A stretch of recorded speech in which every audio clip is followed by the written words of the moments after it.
Hi, I'm Nick Palmisciano. And I'm Matt Finney. And this is the Bad News Network.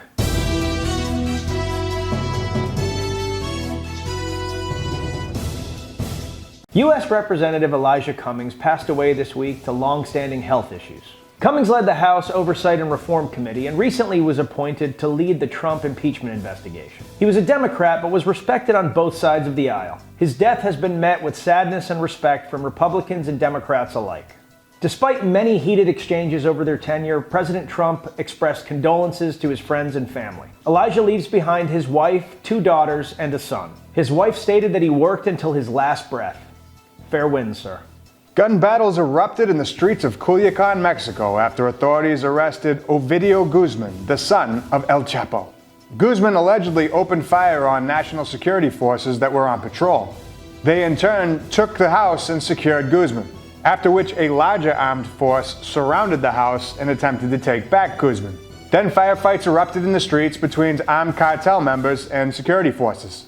Apparently, Alfonso Durazo, the security secretary for Culiacan, suspended police operations and had Guzman released. This was all done for the goal of safeguarding the well-being and tranquility of Culiacan society.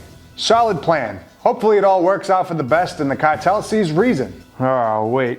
Following the release, more armed contingents of the cartel showed up and just started shooting indiscriminately in the streets. Yeah, so that didn't work. Surprise! Controversy has swirled in the wake of Trump's ceasefire deal with Turkey. Vice President Mike Pence sat down with Turkish President Erdogan this week to negotiate a ceasefire in the region. This deal presumably gives Turkey control of a 20-mile deep strip along the Turkish border. The very strip that the Kurds have worked tirelessly to hold over the years and are not likely to want to give up without a fight. The timeline of the ceasefire allows the Kurds to withdraw within 120 hours. There is, however, no guarantee that the Kurds are going to comply. As a result of this ceasefire, reports have stated that the YPG has switched allegiances from the United States to Russia. There has been a huge backlash from American politicians from both the left and the right, stating that Trump has turned his back on our Kurdish allies and created a deal that has no upside for the United States, but yet gives Turkey everything it's ever wanted. Multiple Kurdish politicians have been murdered.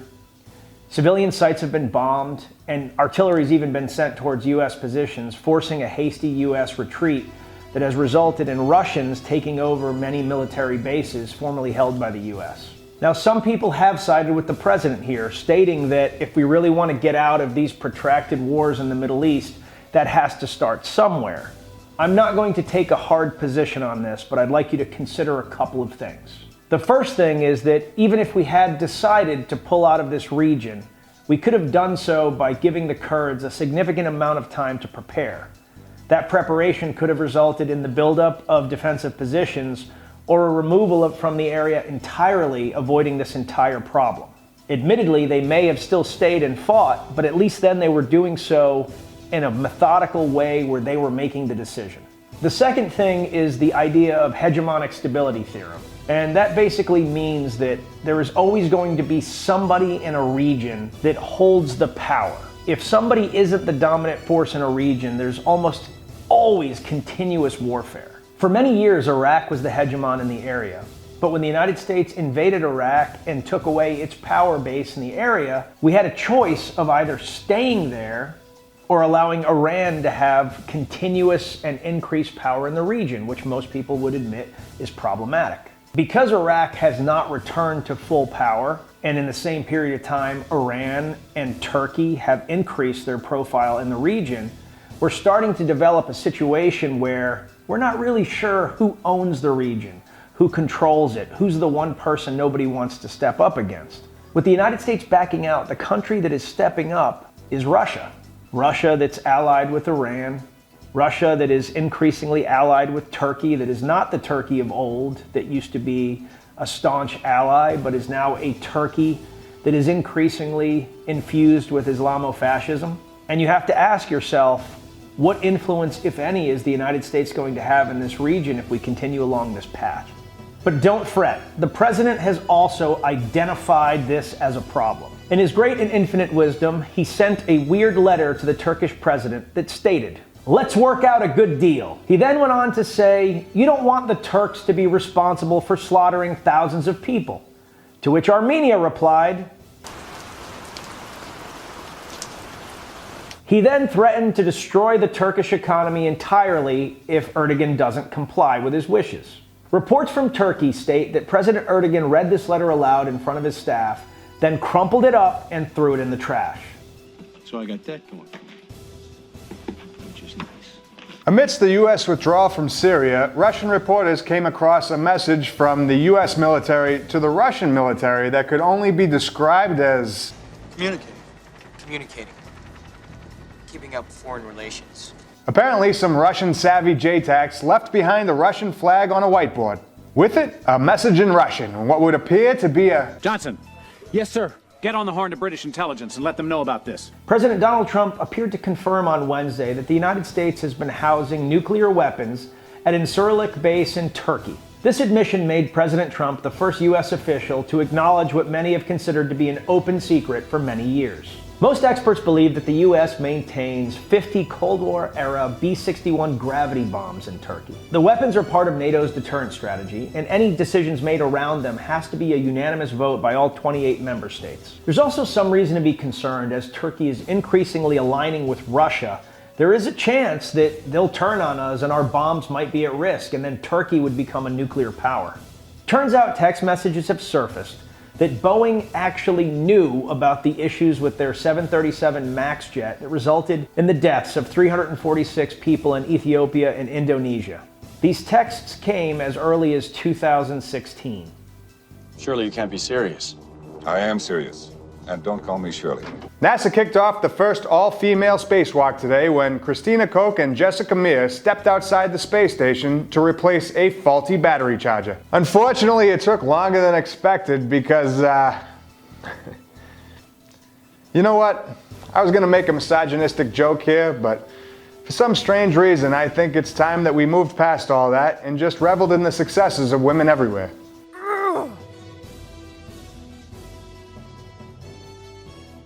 In Emoluments Clause news, President Trump has awarded the 2020 Group of Seven Summit contract to his own private company. The Trump National Doral Miami Golf Resort has had a rough time financially as of late, but luckily, it's about to be infused with a whole lot of international money. The president pushed back on the accusation of impropriety by stating that after an extensive national assessment by the White House, it's simply the best place to have this event. In related unbiased, no goal for self-enrichment news, I believe strongly that every member of the United States military, and heck, while we're at it, why not all police forces and fire departments, should be issued 2 Ranger Up t-shirts per day at full cost. Forever. A Baltimore hospital has stated that a wounded U.S. veteran has received the most extensive penis transplant known to man. Doctors at Johns Hopkins University stated that the penis transplant included the wall of the abdomen and the scrotum. They say that the patient had a highly experimental operation that lasted 14 hours. They say he's recovering well and expected to leave the hospital later this week. The patient, who asked not to be identified, survived a blast in Afghanistan that blew apart his groin and pelvic region. Unfortunately, in related news, Sergeant John Smith, who went into the VA hospital for a torn ACL, woke up and stated, "Where's my d-?" Historians have uncovered evidence that the Marine Corps screwed up again, and yet another Marine that was thought to be on top of Mount Suribachi during the flag-raising ceremony was misidentified. PFC Renee Gagnon has posed for the Marine Corps War Memorial, a giant 32-foot statue that houses a 60-foot flag and reenacts the raising of the flag at Mount Suribachi. He was thought to be one of the 6 Marines captured in the iconic Joe Rosenthal photo at the top of Mount Suribachi. They now believe that that figure was actually Corporal Harold P. Keller. In related news, the Marine Corps was once thought to have executed the largest amphibious assault of all time. Turns out, it was actually the Army. Boxer Patrick Day died Wednesday, 4 days after suffering a knockout loss in his last fight. The bout ended in the 10th from a right hook from opponent Charles Conwell. After laying unresponsive on the canvas, Day was moved to the hospital where he was induced into a coma, where later he died 4 days later. Conwell posted on Twitter that all he wanted to do was win and would take it back if he could.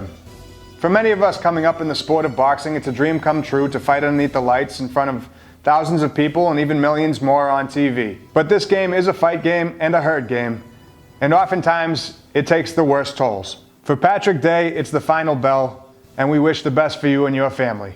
May you rest in peace, sir. Former Secretary of Defense James Mattis roasted President Trump during the annual Al Smith charity dinner. He opened up by saying that he had achieved greatness after becoming the world's most overrated general, and likened himself to Meryl Streep, who President Trump accused of being the world's most overrated actress. Mattis went on to state that he earned his spurs fighting on the battlefield, while President Trump earned his spurs from a doctor that kept him out of going to Vietnam. He dropped a few more well-placed punches on the president, but you get the general idea. Mattis has openly disagreed with Trump's treatment of the Kurds and has asked the United States quickly rebuilds trust by backing them once again. But if he believes or has information that the president is not acting in the best interest of the country, it is his duty to come forward. Service is to the nation and the American people and the Constitution. It is not to a man. Now, I don't want to blow it out of proportion. I laughed at the jokes. I thought they were funny. I'm not going to pretend that I was offended or shocked or anything like that. But a lot of people, myself included, have placed a lot of trust in Mattis. And right now, with everything that we have going on, it isn't the time for him to be making these jokes. It's the time for him to be weighing in on policy, because he was there as a general, as a civilian, and he has real insight as to what's happening inside that White House, and I think we'd all like to hear it. On Thursday, China announced that it detained 2 Americans on charges of organizing people to illegally cross the border. The 2 arrested, Jacob Harlan and Alyssa Peterson, are the owner and director of an American company for China called China Horizons. The company brings American teachers over to China to teach English. They've been doing this in China for 17 years, until recently, where the Facebook group posted that it's now getting dangerous for them to send teachers over to China. On top of that, getting arrested in China isn't the same as getting arrested in the United States. You don't get 3 square meals and a roof over your head. The charge of organizing others to illegally cross the border carries a minimum sentence of 2 years, or up to life imprisonment. So, that really sucks and stuff. Generally, people go to the zoo to see amazing, scary creatures that they wouldn't see in normal everyday life, like polar bears, or lions, or tigers, or those monkeys with like the giant red asses. But Paris, France is taking a different approach. Their current feature attraction is a yellow unicellular organism that they call simply the blob, or as the French would say, le blob.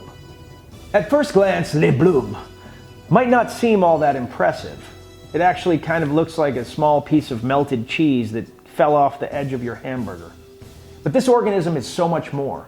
It can solve mazes, it can help make music, and if you cut it in half, it reforms itself entirely in 2 minutes. All without a brain. The Paris Zoo's slime mold exhibit opens on Saturday and rages for the entire month. So if you've never been to Paris, you finally have that reason to go. Living quasi-intelligent cheese or whatever. And finally, in Florida Man news, a Florida man has spent the last 17 years eating nothing but macaroni and cheese. 20-year-old Austin Davis says he's clung to the bright yellow pasta after an abusive childhood. He'll eat a variety of brands, but his ride or die is Velveeta Creamy, the one where you take that little metal packet and squeeze all the contents out. Davis makes sure he has a week's supply of mac and cheese at all times and prefers to use the exact same pot every time he cooks. He's tried to eat other food but gets overwhelmed by the different flavors and textures and just can't handle it. Even thinking about eating another food stresses him out and occasionally gives him the gag reflex. Davis has sought multiple therapists for help with this weird eating disorder, but most of them have rejected him outright, saying the whole concept is just too cheesy. You know, I was just gonna make that weird face, but this story is just depressing. I mean, like, whew, I thought I had problems. And with that, I'm Nick Palmisano. And I'm Matt Finney. And this is the Bad News Network. Our news is at least as bad as the news you're getting already, and just because the New England Patriots are 6-0, don't let that distract you from the fact the New England Patriots came back from a 25-point deficit in the fourth quarter of the Super Bowl against the Atlanta Falcons to create the greatest comeback of all time.